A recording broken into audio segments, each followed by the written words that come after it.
What's going on, guys? Super Stoner here, back with another update video. If you guys like the video, make sure you guys like, comment, and subscribe. We're going to be smoking this big bad boy right here, and we're going to be talking about what it's like to work in a weed facility that's legal. So if you guys like the video and you guys want to see it, make sure you guys stay tuned. So here we go. If you're under the age of 18, get the fuck off my channel. Community guidelines says so. If not, let's smoke some pot. Alright guys, I already sparked this bad bitch up, but as you guys already know, like a month and a half ago, I started a job at a legal weed facility. It was definitely a change up, definitely because in my mind, when I started smoking, I was like pretty much the end of like prohibition basically, like where everybody had just now started being super chill about weed. It was slowly in that transition from being hated to, okay, there's obviously a medicinal purpose here. So going from there to working in a full-on legal weed facility to where I was growing when I was a kid, illegal pot plants out in someone's cow pasture or whatever, to being hands-on with cannabis that's being distributed to over 230 different collectives throughout the state here in California is just something that I'd never dreamed of. Well, I did dream of as a kid, but people told me that we would never be like this. We would never end up in the position that it is.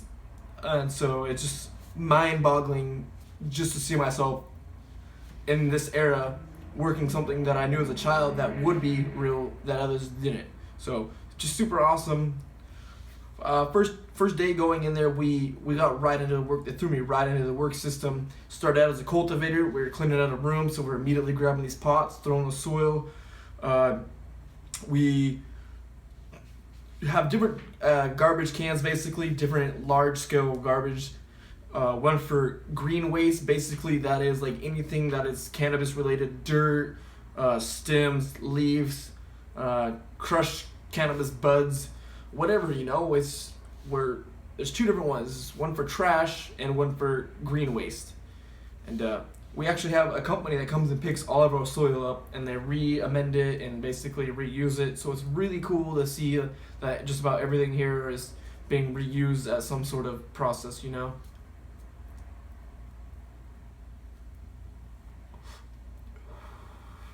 So that was definitely like the first thing that we did. I'm a shy guy, but going in there was, you know, definitely different. Like walking down this huge hallway, seeing all these different flower and vegetative and, you know, mother rooms. It was definitely a cool sight.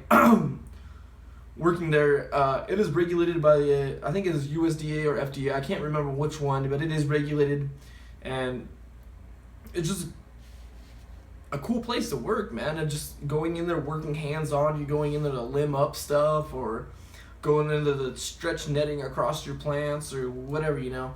It's like when I get off work from working with cannabis plants, I go right up and take care of my cannabis plants. So I'm working like technically 14-hour work days to get this stuff done, and just, you know, it's just sick working there. I just can't say anything else besides sick, awesome opportunity to be given there. It's just a great, you know, from seeing myself go from a place that I was working for 5 years solidly, not being treated well and a bunch of other stuff, to getting on with the place in less than a month and a half, and I'm being praised, you know, for the work I do. They tell me how advanced I am with cannabis, and it's just really cool to hear those things from growing up, learning, you know, from the age of like 12, I was handling cannabis, selling cannabis, smoking cannabis.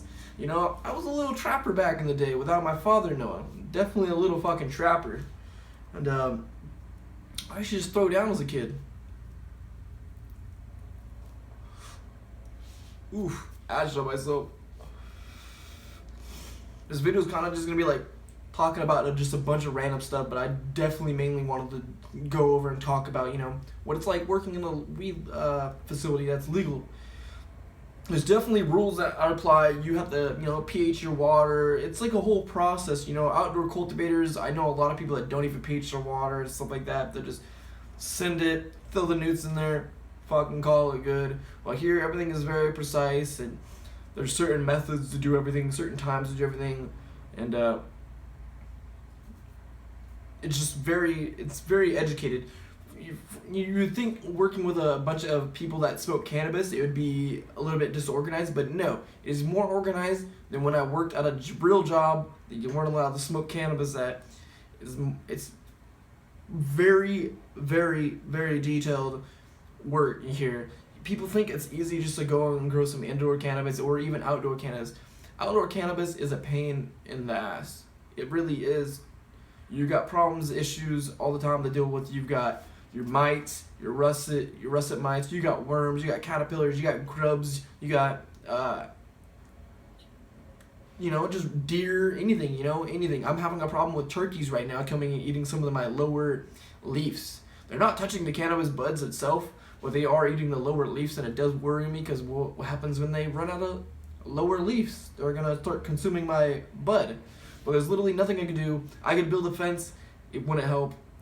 There's just tons of factors. Same thing when you're growing indoor, there's tons of factors, even more I would say than outdoor. You gotta pH your water, you gotta make sure that shit's correct. You gotta make sure that you're not over nuding. You gotta make sure you're not burying your flower, your plant in the veg or flower stage. Make sure it's not too hot, make sure the humidity's right.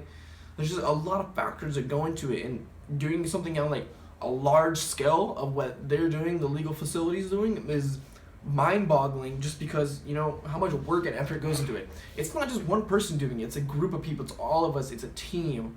It's a very team-oriented effort, and every day when we go in there, we sit down, we have our meetings, and everybody goes over what we're going to be doing, and then we break down into teams, and then we get the shit done. Just hands down, just get it fucking done. Light this bad boy back up.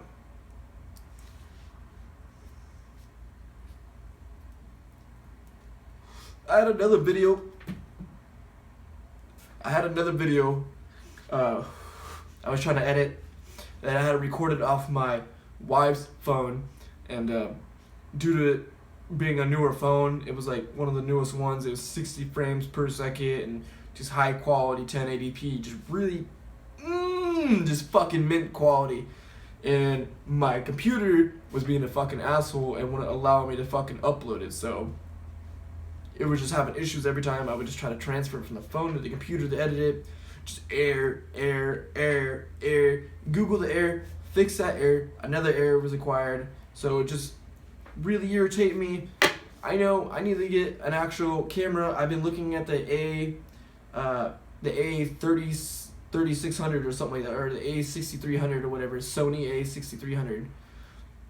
Really good camera. Someone suggested the A600, but I want to get my shit in really high quality, better quality, something that's going to last me the next 5 to 10 years, whatever, If I get 5 years out of a camera, I'm cool with that, you know what I'm saying? Real cool with that. Definitely been difficult though.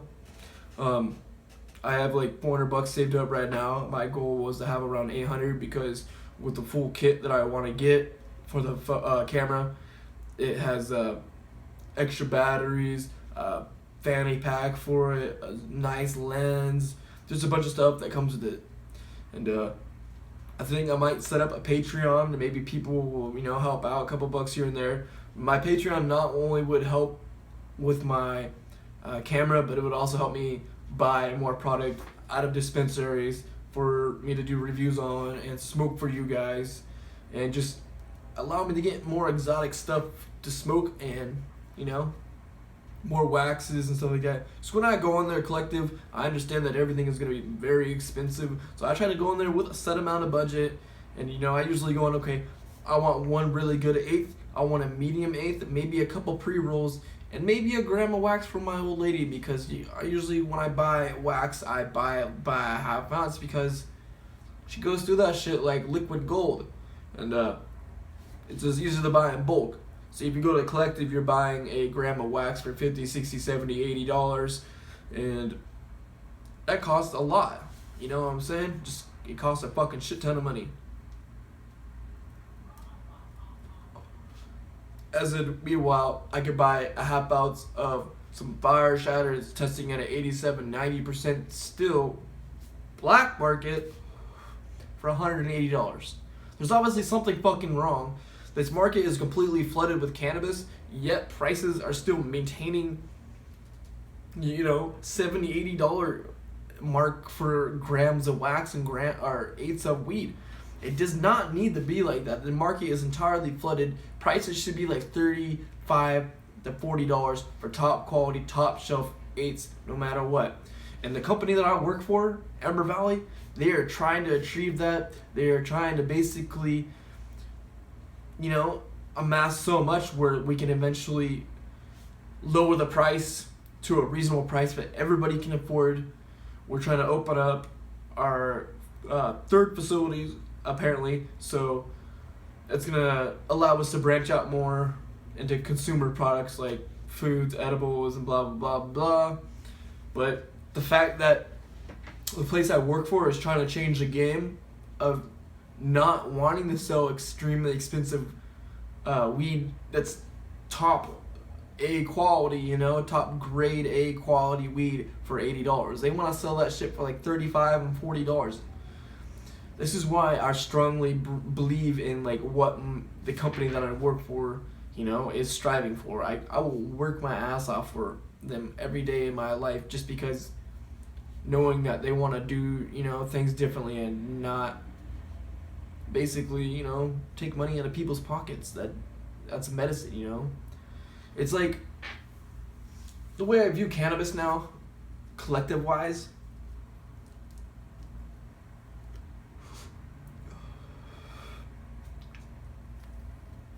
is that it's more like pharmaceuticals now. It's extremely, let's just and for instance, insulin is like what, 400, 500, 700, 800 bucks when it could be made for less than like $20, $30, $40. It's the same thing for cannabis.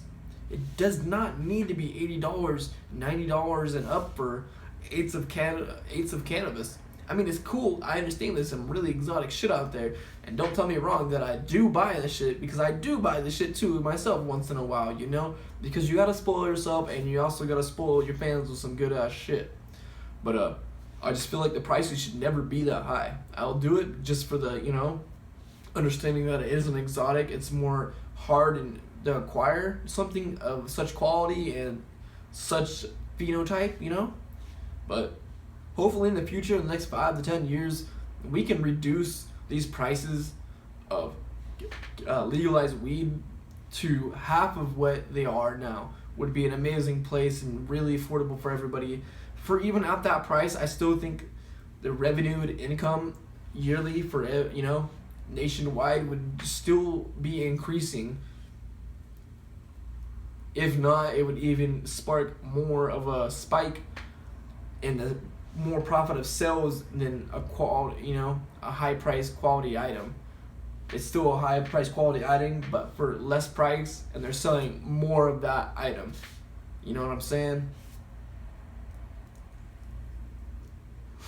Anyways, guys, that's kind of like my TED talk for the day. Just what it's like working for a legal collective and how I feel about certain things. So if you guys enjoyed the video, make sure you guys like, comment, and subscribe. And next time you guys see me, this hair will be gone. It'll be short. Yeah, guys, you already know Super Stoner G out.